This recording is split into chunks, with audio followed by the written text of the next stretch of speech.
Hello, everybody. sPidA here, TheFightCardPodcast, coming to you from San Antonio. I have a guest today, man, and Eddie Friday. There you go. Man, Perfectly said. bro, Perfectly said. yeah, it got me nervous, man. I was I figured I'd stutter with that name, man. But man, you are local to San Antonio, correct? Yes, sir. Yes, sir. Now you are a mixed martial artist. Yes, sir. You recently fought. This was for the Fury FC card, man. Mm-hmm. And I mean, I see you all over Facebook, bro. As far as you working, I mean, you teach class for kids class at the Ultimate Submission Academy. Yes, sir. And my question is, when do you go to sleep, bro? Man, I'll tell you one thing. I struggle with that every night. But I will tell you this. I'm home every day about 9 o'clock. It gives me enough time to eat, shower, spend 30, 45 minutes with my kids because they got to be asleep as well, you know? Right. But the beauty of that, man, is that a lot of my kids train. So, I get a lot of family time with them there. Sometimes they end up staying at the gym as well. So if it wasn't for that, man, I'd be like a deadbeat dad, basically. Never there, man. But no, man, I'll sleep maybe 5 hours a night. I'm bringing a Red Bull, as you can see, man, just to get a little kick. Make sure I stay up for sure, man. And yeah, man, it's a journey and it's fun. No, I mean, it's got to be, man. And I mean, one of the things about mixed martial arts, man, that I've always told people is you got to be crazy to be in it, bro, because it does take a lot of your time, especially when you guys are have a fight coming up. Yep. When something like that happens, man, I mean, what are you changing your schedule? Like right now, let's say I'm not scheduled to fight till February. For now, I'll maybe, do jits at night, maybe not stay for the wrestling, just spend some extra time, finish some home projects, as opposed to, when I'm in fight camp, it's like there's no ifs, ands, or buts about it. I'm training in the morning. I'm training 2 hours at night. I'm waking up extra early to get something in. I'm training with Gino right here down the street. Right. It's just like nonstop grind, at least 2.5, 3 hours a day. 5-6 days a week, and it just varies from there. But for the most part, man, I gotta up that training if I can. No, for sure, man. And I mean, of course, I mean the wife's got to be supportive, man. Yeah. Because I don't know, I just met you and I wouldn't even put up with that, bro. But yeah, man. But I mean, it helps, man, because I mean, if she wasn't, of course, there'd be issues at home and. It can get ugly, but I mean the fact that she supports you, man. I mean that's got to be great. Got to pay off, right? It is, man. Yeah. Shout out to my wife, man. She's a real one. She's believed in me since I was 16. We've been together for about 13 years now. She's always believed in me, man. She's always told me, hey, go out there and give it all you got. So definitely, man. She's a ride or die for sure. No, I mean, yeah, she's got to be, man. And I mean that's great that it does work with your schedule, man. And she does put up with your scheduling and as far as conflicts and everything. It could be worse, right? I could be out there acting a fool in a bar.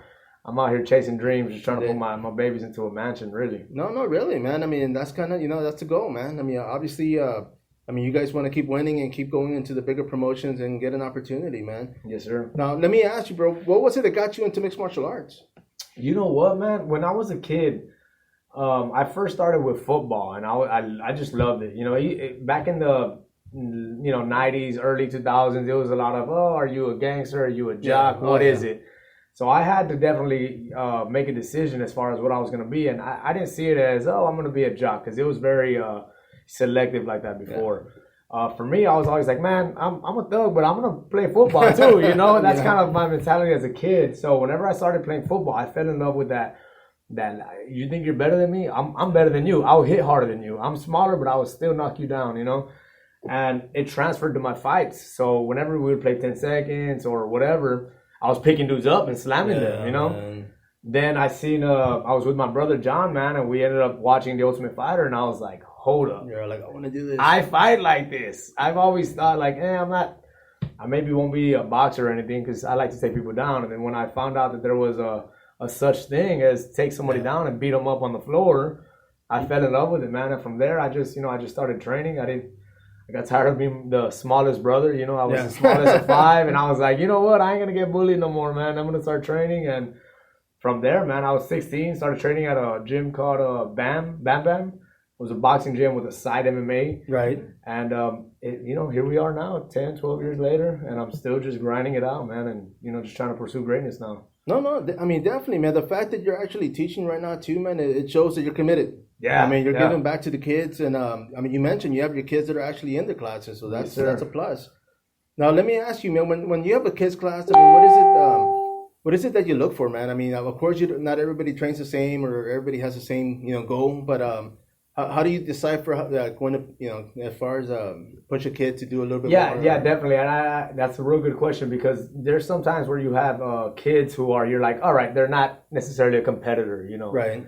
They're not that. But what happens is you can still make them a competitor, in their own world. You can have that one shy, kind of bigger kid who maybe won't do well in a tournament setting, but next thing you know, now they're not shy anymore. Now they have confidence. Now they're actually tapping out kids now who are future competitors now. They became something within their own selves. And that's what I look for, man. And as far as competitors, I see a lot of kids as well who I'm like, all right, that kid is a competitor, Bro, no doubt, man. So they all do the same thing, but some of them you just have to not necessarily push them hard, because I push them all the same, but you just kind of know, okay, you're going to be competing real soon, and you're going to be real good real soon. For this other person, it's more, let's break your shell. Let's get you confident. Let's develop some type of a way for you to just become different, and show your parents and show the world that you're not just this shy person that's going to get walked all over. And that in itself is a win, that in itself is you winning the life tournament, so to say. No, you know what, man, and there's one thing that I always say, man, and it's if you can't be if you're going to be a champion at life. Yeah. Because not everybody has the same goal. I mean, of course, you want to keep competing, you want to keep pushing yourself, but I mean, just with you doing what you're doing now, I mean, you might be grooming the next champion, man. You never know. No, that's for sure, man. My kids are crazy as well. They're crazy competitors. They spar. They do tournaments. So I truly believe that they are future champions as well. But right alongside of them, there's other kids that I train that I'm like, you're gonna be right there with them. Because I'm pushing you the same way that I would as if you were my own son, my own daughter. That's kind of my coaching mentality, man. There's no favoritism with me. I'm always just, even if it's against my own son, sometimes I go more against them because I'm like, come on, get him, get him. He didn't do his chores. Get him. Yeah, baby. He called me a name. Get him. There you go, man. Tell him next time don't keep me waiting. Yeah. Tell him not to talk back to daddy, man. Kick his butt. You know what I mean? And so that's kind of my approach when it comes to coaching, man. I truly teach them as if they were all my kids, man. Right. No, you have to, man, because of course, I mean, you're going to be a role model, so you want to set an example. And I mean, the fact that you're out there competing, man, I mean, as a competitor and as an instructor yourself, is there that lot of pressure going into a competition, man, knowing that, hey, I have kids or I have... Yeah, man, it really is. I always had that in the back of my head, but before that, it's always, all right, I just don't want to lose. I've always, like I said, I've had that since football, I don't want to lose. It's just what it is. I've always been a sore loser. I've always been that dude where I lose, I'm pissed off, I'm punching the wall, I'm punching the floor. Yeah. I'm hurting myself because I'm pissed, Right. That's just always been me, man. And I don't say it in a bad way. I say it in more of a driven way, as far as I just hate to lose, So whenever I lose, before I even think about what, being a role model or anything, I think about how much it sucks, how much I let myself down, how much I just could have done better, how much I didn't give, and how much more I had. So, and then once, everything settles down, then I start thinking, damn, man, I got these kids too. They're looking up to me. Obviously, I never want to lose, but always before that, man, it's always, all right, I just took a step back from getting my mom into a mansion. I just took a step back from putting my kids into a bigger house. I just took a step back, and then I kind of, everything else just kind of collapses all in. Yeah, bro. No, I can only imagine, man. I mean, of course, going into the fight game, you have to be physically ready, mentally ready. And of course, like you said, you take a loss or something happens and, it hurts. I mean, it's definitely your dream, you definitely want to pursue this. I mean, right now, you fight under Fury FC, correct? Yes, sir. Now, this last fight that you had, did you get picked up with a 3-fight contract, or was this fight to fight? No, it's a 3-fight contract. My last fight, I fought Paris, who is now like 5-1, man. He's really been on a tear. I definitely feel like, for whatever reason, in that particular fight, I mean, after every fight I've always been like real tired. This one, I wasn't even breathing heavy, and Right. I was so upset with myself because I felt like I had so much more to give. Right. And by the time you know it, that time is up, man. And if you're not really in the moment, man, that thing still kills me. It still eats me alive. Just knowing that, man, you didn't even get tired. Give it everything you got in that moment. It really is one of those things where you really have to be zoned in. And by the time you know it, you're 10 minutes down, and I'm like, it's the last round. Now you better, knock him Go out for that or finish. you lose now. You're losing a decision now. And that's what happened, man. And, like I said, it still eats me to this day. But, it's only a learning process because now I know when I'm in there, I'm going for the kill no matter what, No, yeah, and it's always risky living it to the judges, man, because you don't know what they're seeing, from their angle. So it's always a hit or miss. And let me ask you, man. Now, this last fight you had, I mean, of course, you trained under Ray the judge, right? Yes, sir. He's your the instructor out there, the owner of Ultimate Submission Academy. I mean, how much compared to like when you first started training, how much more did that like influence you, or as far as training with Ray? Yeah, man, Ray. When I first met him, I had already knew him from Facebook, man. But when I really went over there and I transferred gyms, and I was like, wow, like this is what a true fighter lives like, So I was kind of used to, training 3-4 days a week, right. 2 hours a day, and then calling it, chilling. And he was the one that really showed me, like, bro, you do this every day. Yeah. And I was like, all right, it's different now. Now It's not Monday, Wednesday, Friday, and one day during the weekend. It's Monday through Saturday. You get one rest day, and now you're tired as hell all the time. And that's what really showed me work ethic, and I will always praise him for that, man. He showed me, and it's gotten me better in so many ways. And not only that, but sometimes when I want to take a rest day, my kids got to go train. Yeah. So that keeps me grounded as well. So I'm like, well, I can't even go chill. Now I got to take my kids, and I'm already here, so I'm going to train as well, So that's kind of the plan B that keeps me just straight disciplined, If I'm not motivated, I got to go teach anyway. Yeah. So I'm going to be there. And if I'm there, I'm going to train. It's just the way it is. No, I mean, I can imagine, man. I mean, I was telling my guest the other day, man. I mean, for me, I started training with Mike Rangel. This was like in 2000. And he used to go to the same gym I used to go to, man, at Bally's. And sometimes I'd be like, you know what? I'm just going to go work out. I'm going to go home. I'm freaking tired. And I'd see him at the gym, and he'd be like, hey, you showing up today? And I'd be like, crap, dude. Like, yeah, be there.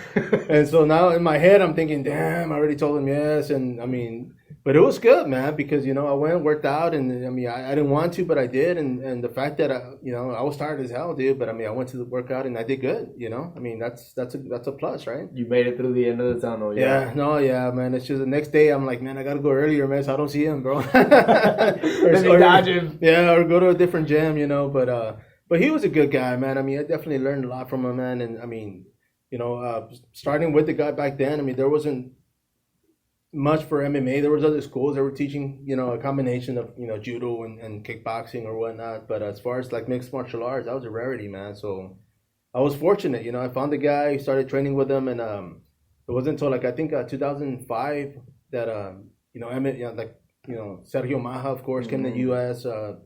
Rodrigo Pinero. I mean, just everybody started coming in, man. And of course, now look at us, dude. I mean, San Antonio has blown up so much, not just with population, but with the talent. Yeah, it's everywhere now, man. I mean, there's talented dudes all over the place. You better be working hard because that dude down the street is working just as hard to beat you. You stayed home. The other guy's training, man. So you gotta stay on it. That's always something that I have in my mind, man. And let me ask you, bro. I mean, because earlier we were talking as far as, I mean, being the local, I mean, there's so many schools here. I mean, you're bound to fight somebody that's local. Of course, we don't want to. I'd rather you guys fight somebody out of the city.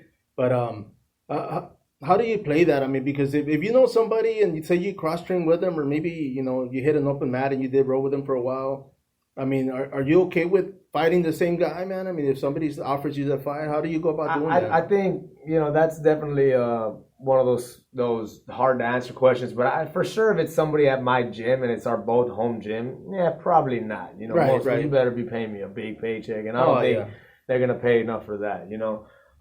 But as far as somebody, let's say, I'm cross training at so and so gym, and I anytime I go to another gym, I know I can end up fighting this dude. If he's in my weight class, I can fight you. Yeah. And if I'm asked, I'm not going to be like, no, I trained with him. Hey, I probably only trained with him 2-3 times. That doesn't mean he's in my home gym, you know? Yeah, fair game, huh? Yeah, it is what it is, So that's why it's important for me and myself to stay on my P's and Q's and stay on my toes and just know that if I go somewhere else, I can run into that one dude who's just as small as me, just the same size as me. I just got to make sure he's not as hungry as me. I got to make sure that I'm staying hungrier, man. And that's kind of where my head's at whenever I think about fighting somebody local who I know or whatever it might be. luckily for me, a lot of the dudes that I cross train with or that I have previously, most of them are a higher weight class. You know? Oh, okay, there you go, man. So that's kind of a good thing. As long as they don't start dropping weight, man, because it'll be an issue, bro. These guys weighing in at 170 but cutting down 125. That ain't right. Dude. Some people do that. You see, and I was going to ask you, no doubt, man. I mean, there's people out there cutting 30, 40 pounds, bro, and that's freaking insane. But, I mean, as far as the weight cut for you, man, you do fight at 125. Yes, sir. Now, how much weight do you normally cut? Man, the most weight I've ever cut is 15 pounds, which is nothing. Damn, that's Nothing. I weigh 140. I've never seen that scale go higher than 141, I believe. And that was me just eating bad and doing, out of fight camp. Right. Man, I'm not that much of a big dude, bro, but my heart's always been my strongest muscle for sure. Yeah, no matter what. So I'm always going into these fights knowing dude's gonna be bigger, you know? I mean, for instance, they have been. Yeah, it's what it is. Man. My last fight, Paris, the dude that I fought, he used to fight at 145. Yeah. Then he went to 135. Then he went to 125, So I'm like, bro, I've never even weighed 145 ever in my life. And you cut down to that, So not even ripping sweat, huh? Yeah, exactly, man. So, I take it for what it is. I just know that I got to work harder than these guys. And they're always going to be bigger, but I'm used to that, No, I mean, especially playing football. I mean, you said, out there, of course, you're throwing around bigger people, as far as players, bigger than you. But, I mean, from like you said earlier, man, transitioning from football, your mentality stayed the same as far as your hunger coming into mixed martial arts. Yes, sir. I mean, was there anything else that you played growing up, man? Oh, man, my first full passion for something was always basketball. Before football and all that, it was always basketball. I'll never forget when I was a kid, man. I used to be in the, I believe it was YMCA, one of them little leagues, and I used to play for the Bulls. And I was like, my team just sucked, and I was like the main star of it, and I'll never forget, we won games, we lost games. That's kind of been my life, where right. I would be with a semi good team, and we would win, lose, but I always gave it my all. And I remember this one particular game where I was just killing it, man. I mean, I was shooting. I rarely shot threes at that age, Yeah. But I was shooting threes, making them crazy layups. I mean, I remember this one particular play where the ball's coming, like 5 dudes fell from both teams. I jump over them all, run, make a layup. And I'll never forget that this one guy came up to me and he's like, "Hey, come here." And he just gave me a Gatorade. And he's like, "That was impressive, man. That was amazing to see." And just complimenting me. And I'll never forget how good that felt, Yeah. So, oh yeah, unbeknownst to me, people are watching. I'm just out there playing my heart out, having fun, and these dudes are watching. And that one Gatorade made me realize, like, wow, people see this, and the right set of eyes will look at you and realize your hard work, and that was, for me, just everything, So I've always been a kind of an all around athlete, If I'm at the park playing 5-on-5, I'm pushing with everything, I'm doing basketball, football. I played soccer. I ran track. Definitely basketball and football were kind of the ones that struck that passion nerve, No, I mean, as far as being a dad yourself now, man, are your kids in sports, or is this all you did? They train nearly every day as well. At least my 2 boys. My daughter, she's more into like gymnastics and stuff like that. I've been trying to get her in. My young 4-year-old, he's starting out as well. They love basketball. They love football. Because I'm out there playing with them. I'm out there. Playing basketball, throwing the football around with them. And I show them these little tricks. These guys were a small person family, so I have to show them these tricks that are going to make them stand out from the bigger people. Yeah. I just have to. Tricks of the trade, man. We're David's and Goliath's worlds, I've always said that, man. And I have to teach them these things that I didn't know, that I learned on my own, so that they can be ahead of that, that skill level. No, for sure, man. I mean, obviously... growing up, man, who was some people that you looked up to, man, as far as like athlete-wise? Oh, man, Kobe Bryant was always that one, As far as basketball goes, it was always Kobe. Football was more, there was never really nobody in specific. It was always a team. But I never really got into football like that. I do like it, but as far as one person, it was always Kobe, man. Kobe. Now, there's fighters and stuff like that, but for sure as a kid, man, it was always the Black Mamba, man. It was always yeah, dude. Yeah, for sure, man. For me, of course, I'm older than you, man, but growing up, man, the same thing, I remember I'm that old, dude. When David Robinson got into the Spurs, I was there, bro. I was a little kid, and I remember, like, people were, like, praising him, and I'm thinking, oh, okay, and obviously the guy excelled, and he did great. And brought the city out, man. The Spurs were, man, they're a dynasty. They're still there, but they're not what they used to be. No, definitely not, man. But you know, I mean, I was there during that era, man, and I mean, I never played sports myself, man. I was always that last kid, like when they used to make us run track, bro. Like I was just like, man, I gotta beat that dude. I mean, as long as I wasn't the last one, I was good with it. Yeah. But it's just that, you know, I've never been a people person, man. I would always, you know, shy away and go and keep to myself, you know. But in our world, yeah. Yeah, man. But it's just even now. I mean, I haven't gone running or jogging in a minute, dude. But I mean, I would go all the time, and it wasn't even distance. I didn't want to medal. I just wanted to kind of get away. You know, I went by myself, took my headset, and got lost, man. But it brings up my next question, man. For you, how do you unwind, bro? What is a chill day for you, man? Man, a chill day, it was definitely changed a lot, man. Before, you know, I used to be heavy with just different things. You know, I would go chill with friends, you know, maybe smoke a little bit. It's changed now, man. I've had to stop all that, especially being an athlete. For me, man, a good day to unwind is just me resting at home, being with my kids, watching TV. TV's a big one. I don't watch it much, but man, when I get to, I enjoy it, you know, because I don't have a lot of it. And you know, I really don't even watch new things. I always watch something that I've seen before, but that I know is entertaining. You know, yeah, oh yeah. I'll watch an Adam Sandler movie or something that I know is good because I know that it's entertaining and I know that I can stay up and watch it. No, yeah, same here, man. I mean, we got Netflix, we got all internet, we got all. Man, I always go back to my DVDs, bro, because you know it's a safekeeping, like you said. I'd rather sit there knowing, even though I know what's gonna happen, man. It's a good movie, so why exactly, not, man. Yeah, I try to watch the Squid Games. It looks cool. Still haven't made it past the first episode. I still can't stay awake through the whole first episode, man. So, definitely, man, my unwinding day is me chilling with my family, just watching TV, maybe taking them to the park. I love playing basketball with them, you know, as well.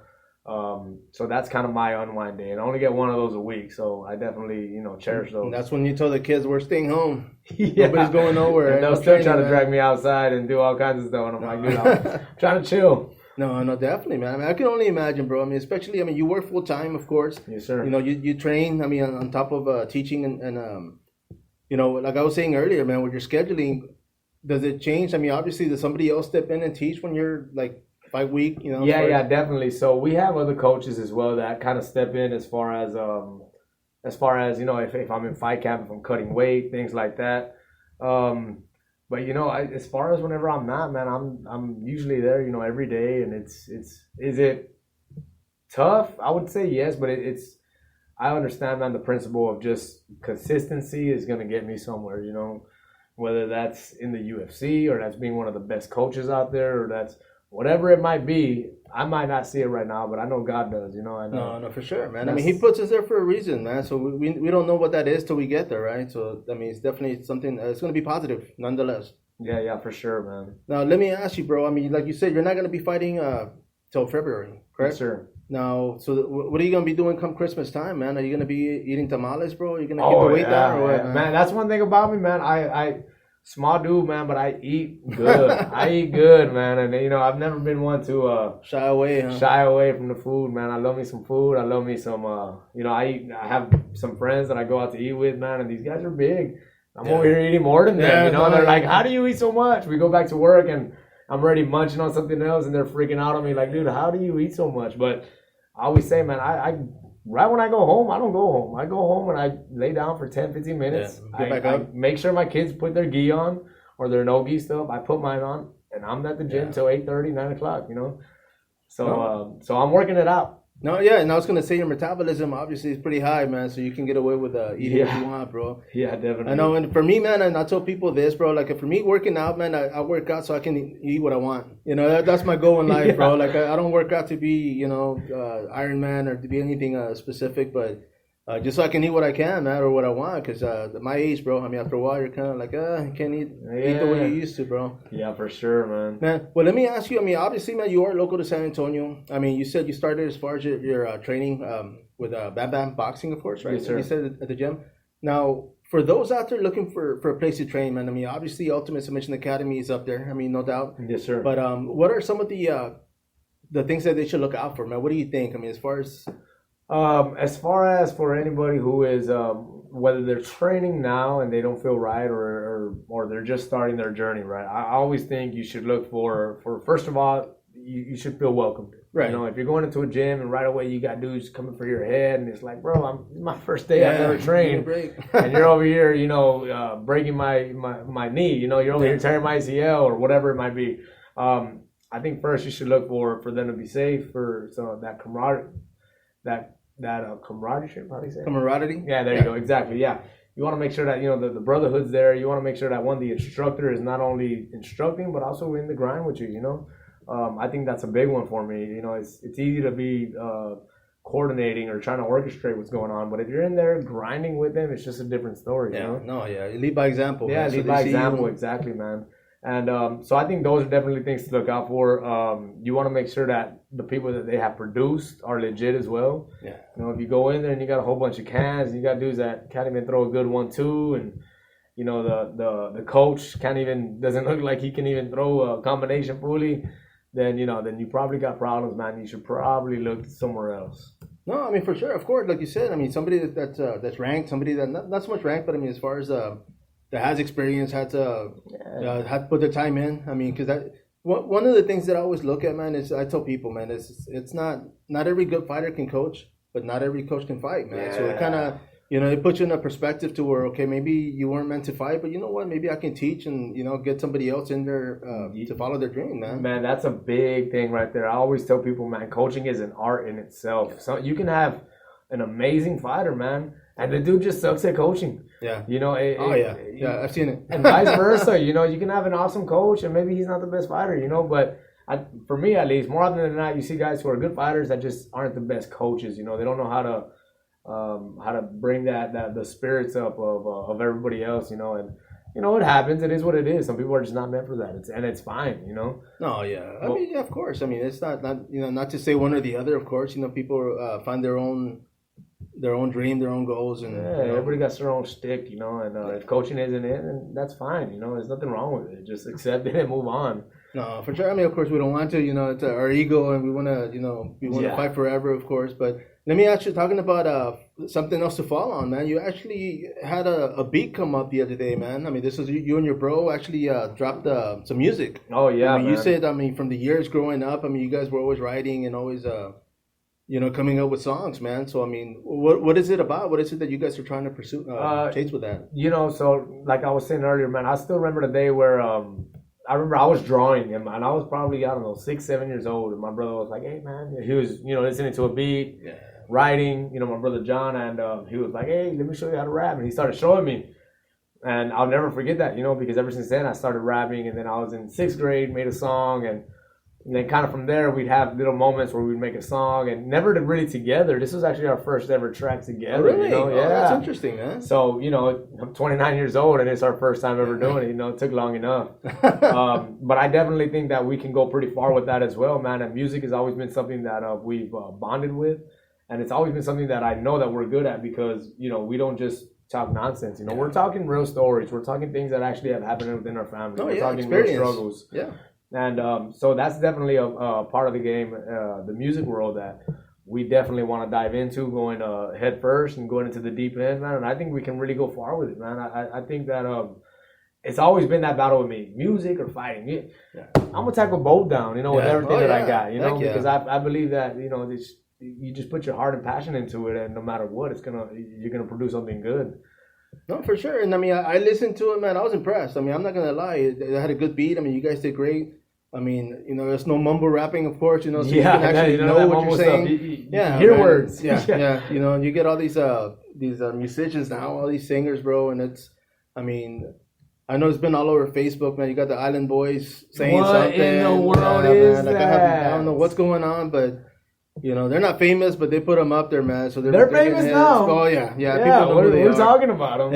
Yeah. And it's just, but man. I mean, who knows, man? Maybe, I mean, you got rappers out there that are making millions, and just with their nonsense and their, their music or whatever they're singing, man. But I mean, it's, I mean, what you guys did was great, man. I mean, I'm gonna throw it out there. I'm gonna share it, of course, and see what happens, man. Because it's definitely something else to pursue. You never know. Yeah, for sure, bro. Like I said, man, I believe that that. As long as you put your heart and soul into it, man, and you stay consistent with it, no doubt about it, you will be successful in it. Oh, yeah, man, no doubt, dude. I mean, it's something to do, man. I mean, I know when I first started doing this, I mean, it was more of a hobby, and I did it for everybody else. I mean, I was posting free photos, posting free video, and yes, sir. And it was just an opportunity. I mean, people were like, man, you're standing there next to, freaking Steven Quadros, or you're standing there next to freaking Vanderlei Silva, or, who all these people, man. And I never got starstruck, but every once in a while, like, I'd catch myself, and being that I don't like being around people, man, I'd be like, damn, dude, nobody's staring at watching me, but we're watching the guy next to me, and, got me nervous enough to where I'd have to go sit down somewhere and take some deep breaths, man. But I like it, man. Obviously, I like the fact that I get to go out there and, watch you guys compete, man. I mean, it's the best seat in the house. I'm cage-side, so no complaints. Now, this next fight coming up, I mean, obviously, I'm pretty sure they don't have an opponent for you yet, right? So that actually, we got some people in the works right now. For right now, I believe that there is a Victor Gonzalez. So I was supposed to fight him back in August. I caught COVID right on the week. Oh, man. It's crazy. I mean, I was supposed to fight Saturday or Sunday. I found out I had COVID on Monday. So Monday I tested, and I thought it was good. I knew I was sick. Something was wrong with me. I go back to lay down. My wife comes back about 30 minutes later. Hey, you took this test? I was like, yeah. She's like, it's positive. I was like, oh, no way. I guess I didn't wait the whole 15 minutes, I guess. Man. So that's how I found out. But I knew something was up. I felt really out of it. And that's how I found out. I took another test the next day. Came out positive. Yeah. I was actually going to try to fight with it, but I started just thinking about everything. I was like, all right, I'm going to be around my coaches. I'm going to be around family. I'm going to, and at that, I just feel crappy, man. It was horrible. It got me pretty bad. The body aches were horrible, the headaches, everything. If there's anything that it could have done, it did. Yeah. And so I was like, there's no way I'm going to fight, bro. I'd get beat up by my 12-year-old kid at that point, So that was rough. And then I was going to fight him again. I'm not sure how this last one fell out. It was something on his end and on mine. It's just a whole bunch of back and forth. Bro. So that fell through, and then I got offered actually a rematch it was actually my first professional loss, which was in the Valley. Such a heartbreaking loss, man. I feel when I do the math on how much I won of that fight, I won nearly 10 minutes of it. Right. And it's just, I won the whole first round. The second round, I won about half of it. And then the third round as well, I won about half of it. But when you break it down in points, they gave him 2 rounds to 1. And the worst part of it is that in the third round, I remember I was horribly tired. I did my weight cut stupid. I didn't know how to weight cut, to be honest, man. I barely found that out. That's how I feel. I'm still at the genesis of it all because I barely learned how to weight cut. Yeah. For this particular fight, I was weight cutting since Monday. Oh, and I didn't need to do anything till Thursday. And I was already in the sauna, killing myself from Monday, Tuesday, Wednesday. Wow. So I was just doing it wrong, man. I had no idea how to do it. Went to the Valley. Had an awesome first round. Second round, I started feeling winded. I won the beginning. Then I started kind of, getting tired.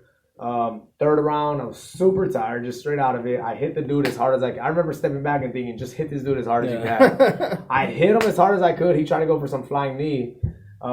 He fell down, and I remember him looking into the stands, and I was over here about 5 feet to the other side, and he was nearly knocked out. I ran in there, started hitting him, nearly choked him out like 3 or 4 times. The last 30 seconds, he escapes the guillotine, ends the round throwing elbows, punches, and it literally was a game of inches, man. And I lost that fight. I was heartbroken. It really still stings just knowing that if I wouldn't have gone for a guillotine, probably I'd win that fight, Yeah. Or if I would have just hit him just a little bit harder. There's so much things that I think about, man, that's heartbreaking. And it is what it is, I walk away from that fight and I say, all right, weight cut better now. Yeah. Do your research, eat better, and, don't weight cut since Monday. I cut 14 pounds. I can do that in one day, as opposed to doing it all week. So, there's just things that I learned along the journey, man, and that's one of them. It's weight cut better, eat better, be in the moment. It's just, it is what it is. So I'm definitely excited about getting that rematch. He was a tough opponent. There's no doubt in my mind, though, that I can beat him. No doubt at all. I nearly knocked him out, picked him up, dropped him like 7 times. It was just a thing of me just getting tired.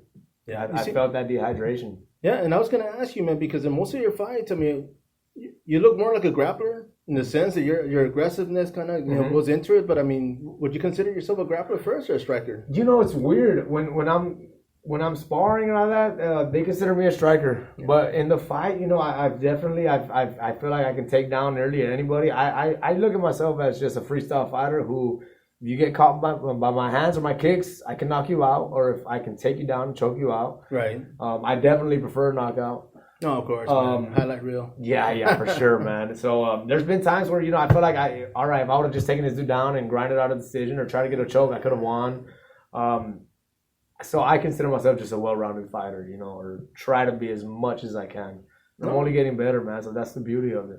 And let me ask you, as far as your takedowns, man, I mean, does that have to do with football? Is that? I think so, yeah, man. I've never wrestled. I've never done any of that. But, I've been able to take down wrestlers. I've there's people that I hear that were college wrestlers or whatever, and I'm able to take them down, and I think it's just timing with that drive, and that it does come from football, man. I wish I would have stayed and been able to done high school football and all that. It didn't plan out that way, so it is what it is, but that middle school football was enough for me to know that I can hit people. Yeah, man. Here you are tackling people in the cage, man. Yeah, man. They used to put me with the linemen. Oh, damn. So I remember anytime we had a new guy and he was a hard hitter, they'd be like, Dino, get in there and hit him, and I'd go in there and just head on first. Just hit big dudes, Yeah, man. So that's definitely something that football was always probably the most fun I've ever had, was just hitting somebody and being under the lights, No, I mean, for sure, man. I mean, I've seen your fights. I mean, I know Cowboys. I mean, it wasn't, you took a loss, unfortunately, man. But I mean, you're gonna come back, like you said, in February. Fury FC is gonna be coming back to San Antonio. I mean, as of right now, I mean, you're not taking anything before that fight, right? I mean, you're gonna I'm not, man. We're about 13 weeks out. To be honest, though, man, if I can get something before that, I would love to. The mix-up was kind of, they didn't want me to fight in Houston because I'm a big ticket seller here in San Antonio. Right. So they didn't want to make it too close, and this was coming from Eric and Ray. Basically, he didn't want to put me in Houston and chance me not fighting in here because I'm a big ticket seller. Right. So do I understand it? Yes. Was I kind of I wouldn't say upset, but just kind of like, damn, man, like I want to fight at least 2 more times. Yeah, let me bang, bro. So, if it was my way, man, I would fight again before the end of the year, fight again in February. I'm back in 2019, I fought 5 times in like 10 months. Damn. And then, COVID starts, 2019 to now, I've only fought twice. Yeah. So it's definitely affected me, and, it is what it is. I've had some injuries. I've had things that happened, but I just want to get back in, man, I want to put my kids into a better house and put some money in her bank account and just go from there, Oh, yeah. I mean, help out. Definitely. I mean, especially family, they've been supporting you this whole time. So, I mean, why not? For sure, they deserve it, man. That's what it's all about. And let me ask you, bro, now, as far as, your competition, I mean, of course, you train in mixed martial arts. If your kids were to go down that path and say, hey, you know what, I want to start fighting, I mean, what would you think about that? So, obviously, I always think, all right, I think about the bad and I think about the good as well, though, my kids actually do want to fight. My 2 oldest ones, they're always saying, Dad, I want to start fighting. And I'm like, all right. So if you want to, you better be prepared for me to push you harder than you've ever been pushed, because I need to make sure that I'm doing my job as your coach, right, to get you prepared, because the last thing I want to see is them get hurt, Right.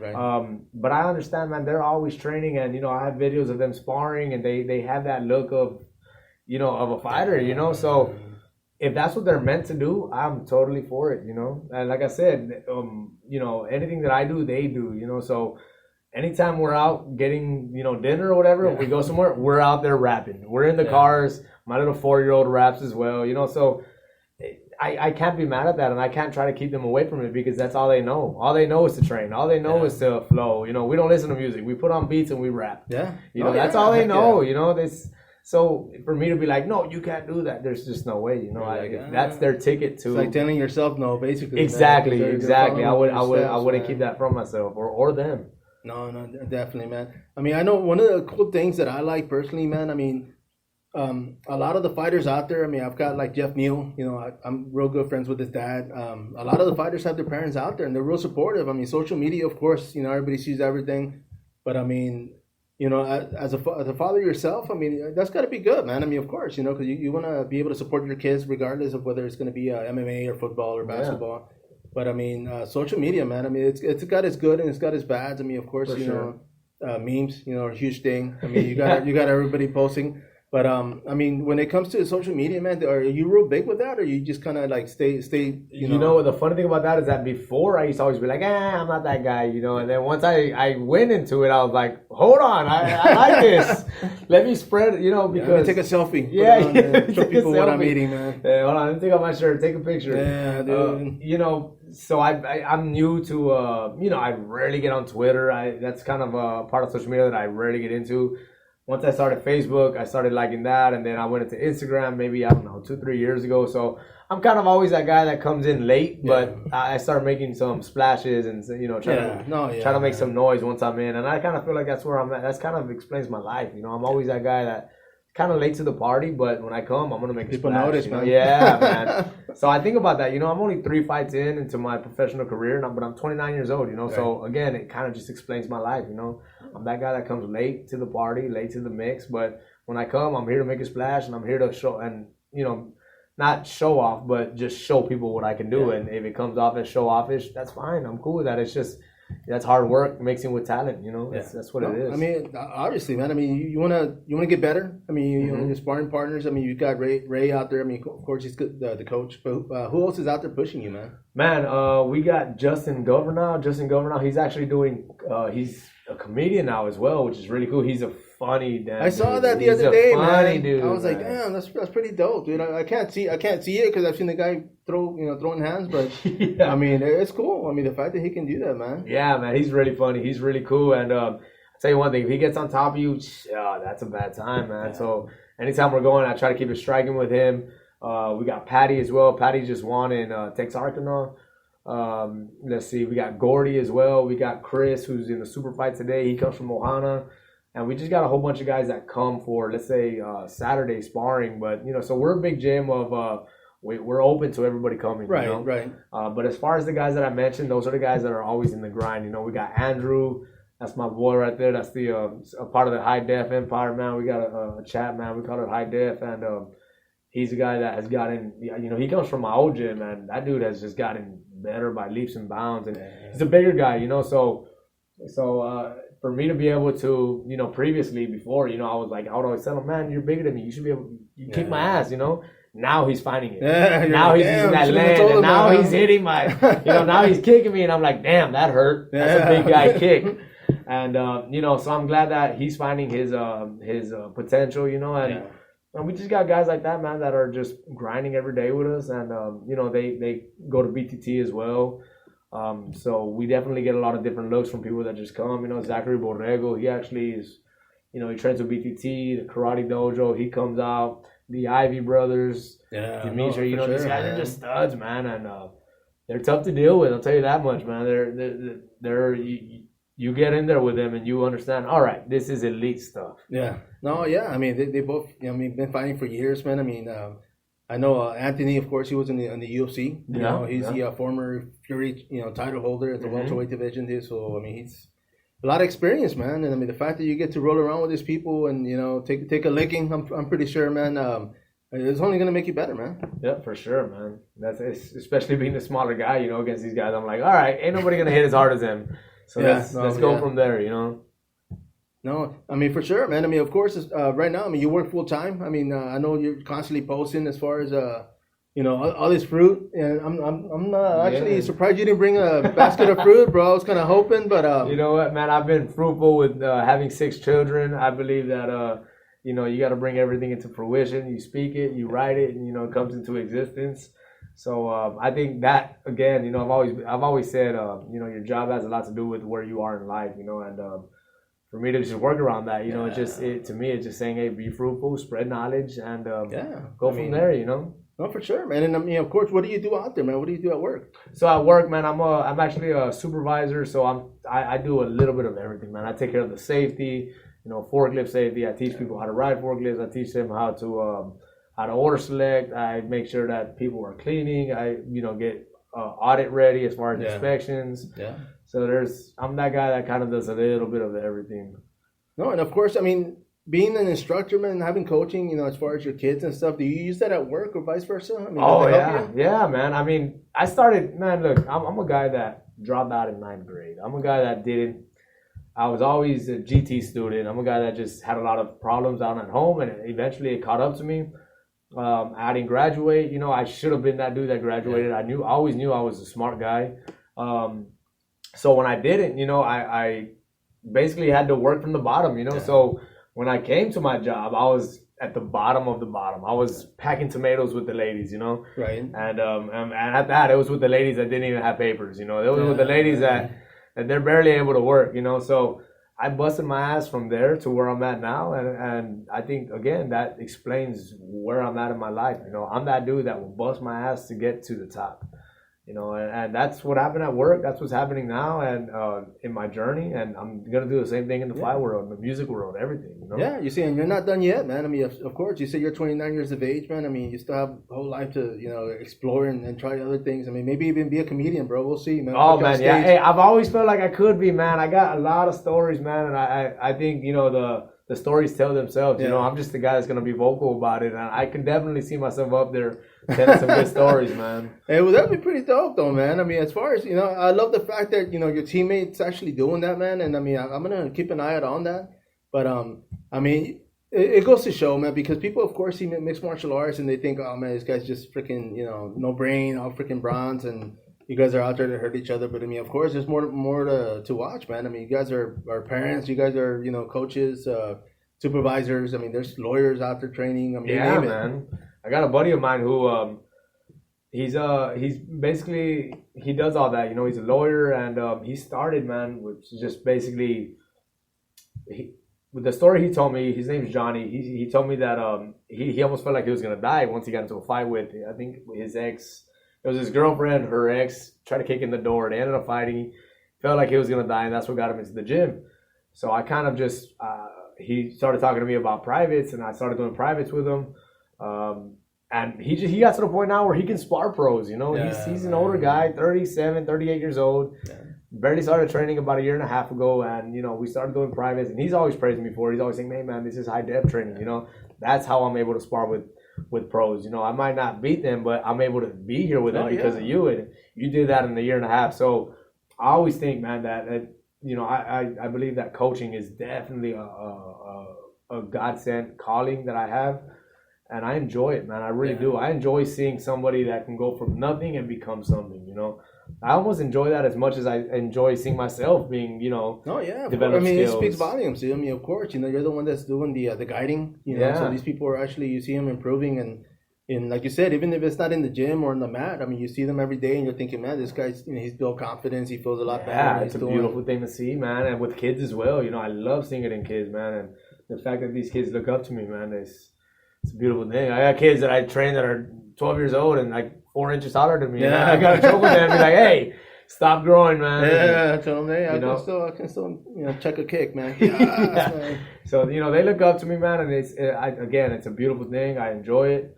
I wouldn't want it any other way. Yeah, no, man, exactly, bro. I mean, the fact that you're doing what you're doing, man, I mean, I love it. I mean, I love hearing these stories, dude. I mean, it's I knew you from Facebook, of course. I haven't met a lot of locals on there. I've been trying to come back out and cover all these events. But I mean, for you, man, I mean, being a fan or not being a fan, but I mean, being a coach. I mean, what's harder for you as a fighter to go fight or coaching somebody and watching them fight? It's funny because it sounds crazy, right? But whenever I do, go out there and I'll see somebody competing or what. It definitely has the same amount of butterflies that I have for myself, or even sometimes even more. And I'm like, why? I'm the one that's gonna get punched, and I'm more scared for this guy to go out there and compete. The good thing about that though is that Ray is usually the one that's the main head coach. So I'm sure he feels it just as much. But yeah, man, the weird thing is when I'm out there fighting, man, I know they say that it's bad to not feel nervous and all that, but a lot of times, man, I just go out there and I'm like, man, this is what I'm here for. Let's go. I remember my last fight, Justin was in the corner and I'm just there. I'm in my zone, I'm just getting ready. I'm over here kind of slapping myself and just, he's like, Edward's a fucking gangster, man. He's just a gangster, man. And I'm like, I'm in my zone, but in my head I kind of laugh, but I'm like, yeah, man, I'm just ready to go. I just want to get out there, cause get it over with. Yeah, man. Exactly. That's anticipation, man. It's crazy. I just want to go, get out, knowing that in 20 minutes I'll be back in the back with, win, lose, or draw, whatever it might be. I just want to go out there and give it my all, and go from there. So yeah, man, it's funny, but for whatever reason, man, the nerves are just as much for whenever I see my teammates or the kids, you know, especially my own kids. No, yeah. When they're in tournaments, man, those nerves are definitely more than when I'm competing, man. It's crazy. And let me ask you, bro. Now, the fact that I mean, like you do coach. I mean, you're actually a competitor. One of the things, like for example, Midman Joe. I mean, of course, he's out there at the academy, man. I mean, he's talked about being more than just a cut man, more than a midman, more than, and I mean, of course, you want to have a back, something to fall back on. Yes, sir. I mean, so say 5 years from now, 10 years from now, you decide, hey, you know what, you want to hang it up. I mean, would you be looking at being a referee or looking at getting into keeping involved in the sport? Or, I mean, oh yeah, for sure. I believe that I'll be spreading knowledge for forever. Till I'm so if I can move, talk, I'm gonna be coaching. Man. Referee, I've never really thought of it. I've thought of it, but never paid as much attention to it as I know, like coaching. Right. Coaching. I definitely at some point would love to have my own gym and just go from there. And I know that that's coming. I know that all of those things are gonna come, no matter what, because I know the lives that I've changed with coaching, and I see the process, and I see I wouldn't say the end result, because as long as you're involved, you're still a work in progress, but I see the difference. Right. And to me, that is something addictive, and I will stick to that forever. No, and I mean, you never stop learning. I mean, even Ray, I mean, of course, he's a black belt in Brazilian Jiu-Jitsu now, but I mean, the guy's always learning, man. I mean, you have to. You got to keep evolving. I mean, the Jiu-Jitsu game changes as well, as far as mixed martial arts, but I mean, you always want to stay out there, man. I mean, and besides, of course, your teammates and as far as your school, man, if there were somewhere you can go teach or not teach, but go train anywhere in the world, where would it be, man? Oh, good question, man. I think for sure it would probably be, AKA Duke Rufus, one of these guys that for sure are just difference makers, Who is it? What's his name? Man, I was just watching the UFC thing yesterday. The one that trains Kamaru Usman, Rose, and Trevor Whitman. There you go, Trevor Whitman. Oh man, I learned so much from him. I whenever I'm watching these things, I'm always looking at what they do, how they hold pads, and I just learn from that. People just see it and they're thinking, oh, well, they're just training. Not me, man. I'm looking, I'm like, oh, okay, he did that with the pads, and I learned so much from watching, how the fighters prep for fights and their pad work and things like that, and I incorporate it in my own training. No, for sure. And the good thing, because I mean, I used to teach, myself, man, when I was learning, as far as training myself. But I mean, I always teach every once in a while. But I learned a lot more when I started teaching, only because now I'm like, oh, okay, that's why I got to do this. Or I saw stuff that I didn't see before. But I mean, has that happened to you? Yes, man. Actually, that just happened not this week. I was teaching some stuff, and my plan was to do something else. And then it was actually an open guard thing, right, where they throw your legs to the side and how to go inverted. Right. And that wasn't nowhere near what I wanted to go over. It kind of just happened, and I was like, so this turn here, and it's like how to do it, but once you break it down into, you dissect it, you're like, oh, okay, so this is the correct way to do it. Yeah. You're supposed to be at this angle, and so for sure, man. And I've had people that help me coaching as well, they're like, man, I've learned so much from the kids class, because we're teaching these kids high level stuff. It's not just mount and side control. We're teaching them, how to get inverted and how to take the back and especially. I mean, I talked about that the other day, man. I mean, the level the kids are in now. I mean, them starting at 5, at 6, at 7, and growing up at 15, 20, and then they want to fight, man. I mean, that's like some high level stuff, bro. Like that's no joke, man. You grew up quick. Yeah, no, yeah. Right? You see, and I mean, as a coach, as an instructor yourself, you got to stay on your game, right? Because these kids are going to get better, bro. Yeah, for sure. I'm not trying to have my kids beat me up. There you go, man. I was going to ask you, man. I said, you don't want to teach your kids too much, bro. Don't teach them how to get out of every hole, because, hey, man, So it was funny. About 2 months ago, I was relaxing in my bed, man, and my kids, they wanted to mess with me, and I'm trying to chill, man. I'm like, hey, man, I'm chilling. And they actually both put me in arm bars. And this was the first time where I was like, hold on, I can't get out. I got to really, fight to get out now. Yeah. Started building my anxiety up, and I was like, hold on, man. Like, I really started grabbing and moving them, because, and then I started thinking, man, in 3 years, if they do that to me, I might not be able to get out. Yeah. They isolate my arms both on one side, one here, one there. I might not be able to get out, man. Man, no, especially when they gang up on you, man. So yeah, at 12 and 10 years old, they had me like that, and I was like, hold on. Let me make sure that I stay on my toes with these kids. No, I mean for sure, bro. I mean, I can only imagine, man. But I mean, they are the future, man. So I mean, them being up there, of course. You know, I mean, we hold them up at praise them for everything they learn and keep going, man. But let me ask you, bro. I mean, I'm gonna wrap this up, man, because I know you had to go teach today. Yes, sir. Now, what is it that you're teaching? Today I teach kickboxing. Fridays and Saturdays I teach kickboxing at 6 o'clock at Ultimate Submission Academy, and then on Saturday, again, something that keeps me disciplined is I got to be up there and be there at 9 a.m. You know, so ain't no party for me on Friday nights. You know, if I do anything, man, I'm going to see my mom, drinking a beer with her, and right away being home by 10:30 because I'm trying to relax as well and just go to sleep. You know, I bring that up because I haven't seen my mom in a little while, so I definitely want to spend some time with her. But yeah, man. So I teach kickboxing Fridays and Saturdays, and Monday through Thursdays jiu-jitsu. Damn, no, yeah. I mean, on top of work, on top of being home, on top of spending time with kids and the wife, of course, you want to spend time with her, man. But man, I do thank you for coming over here, man. I mean, I hope to bring you back again, bro. Yeah, I mean, this is we're gonna be up and running. We got setups and changes that we're gonna be doing, but we're gonna venture into video. I just gotta hire a makeup artist, man, because I gotta look pretty, man. But we'll see how that goes. I know a lot of people, man. So if you need anybody, just let me know, brother. And if I don't know him, I know a homie that knows him. No, for sure, man. And I appreciate you. I mean, of course, your brother John. I mean, I'm gonna be bringing him in pretty soon, man, to see what he's got going on because MMA is life, man. I mean, he's got his group going, and it's one of the things. I mean, I started talking to the guy, and I met him, of course, through social media. But one of the things I always tell him, man, is do it because you want to, man.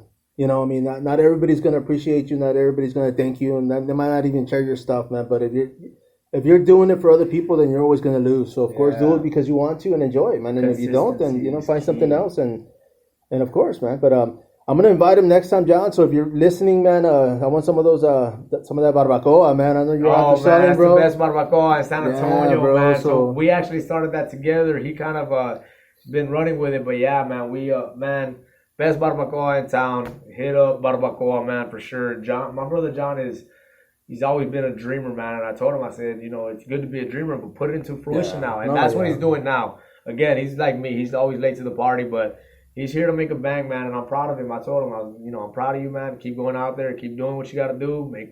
Make your mark and let's go, And that's what he's doing. Music, MMA is life, all that, man. I'm definitely proud of him. And my bro 7, man. We got that 37 bond. That's a whole different topic for a whole other day, next week, man. For next week, man. We will continue that for sure. No, for sure, man. But man, I do thank you, Eddie, for coming by here, man. Everybody out there, bro. I mean, anything you want to say before we wrap this up? No, man. I just want to say, whatever you're going through, whatever pain that's going on, man, you can get past it. Believe in the process. Everything that's going on right now, it will not break you. It'll only make you. And believe in God, man. Amen, brother. First and foremost, you always praise Him. Thank Him. But man, I do thank you once again, man, for coming in here. Everybody, this is The Fight Card Podcast, and as always, I am sPidA. Until next time, follow up.